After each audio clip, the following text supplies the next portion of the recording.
इस साल की शुरुआत में ही देश में स्वास्थ्य मुसीबत ने दस्तक दे दी थी। मार्च आते आते हालात खराब होने लगे, जिसके बाद देश में सख्त पूर्णबंदी लगाई गई। अब इस पूर्णबंदी से कितना फायदा हुआ ये तो सरकार नहीं बता पाई, लेकिन देश की अर्थव्यवस्था जरूर डगमगा गई। दुनिया की सबसे तेजी से बढ़ती अर्थव्यवस्था आज दुनिया की सबसे ज्यादा नुकसान उठाने वाली अर्थव्यवस्था बन चुकी है, और इसका नुकसान देशवासियों को ही उठाना पड़ा है।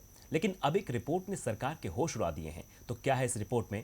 5 साल पहले भारत दुनिया की सबसे तेजी से बढ़ती अर्थव्यवस्था था। हर साल लाखों लोग गरीबी रेखा से ऊपर उठ रहे थे, यानी खुशहाल जीवन जी रहे थे।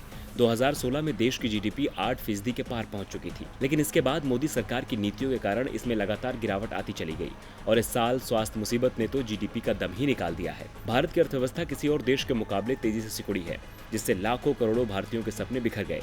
देश के आर्थिक हालात ने उसकी चिंता को और बढ़ा दिया है। अमेरिकी अखबार न्यूयॉर्क टाइम्स में छपी एक रिपोर्ट के अनुसार भारत में करीब 2 करोड़ लोग फिर से गरीबी की ओर जा रहे हैं। रिपोर्ट में ज्यादातर एक्सपर्ट्स इस नुकसान के पीछे मोदी सरकार की नीतियों को ही दोषी ठहरा रहे हैं। खासतौर पर जिस तरह से सरकार ने बिना तैयारी के पूर्णबंदी लगाई थी।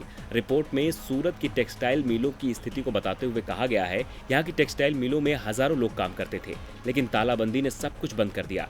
अनलॉक के बाद कुछ काम तो शुरू हुआ है, लेकिन उत्पादन पहले के मुकाबले सिर्फ 10% ही हो रहा है। यहाँ हजारों परिवारों के लटके हुए चेहरों में भारत की दशा दिखेगी, जो पहले साड़ियों को फिनिशिंग टच देते थे, मगर अब सब्जियां और दूध बेचने को मजबूर हैं। रिपोर्ट में दावा किया गया है कि प्रधानमंत्री नरेंद्र मोदी ने सख्त पूर्णबंदी लागू की, लेकिन उसमें तमाम खामियां थी, जिससे स्वास्थ्य मुसीबत तो नहीं रुकी, उल्टा देश की अर्थव्यवस्था को जबरदस्त नुकसान जरूर हो गया, और अब भारत दुनिया की 5वीं सबसे बड़ी अर्थव्यवस्था का रुतबा भी गंवा सकता है।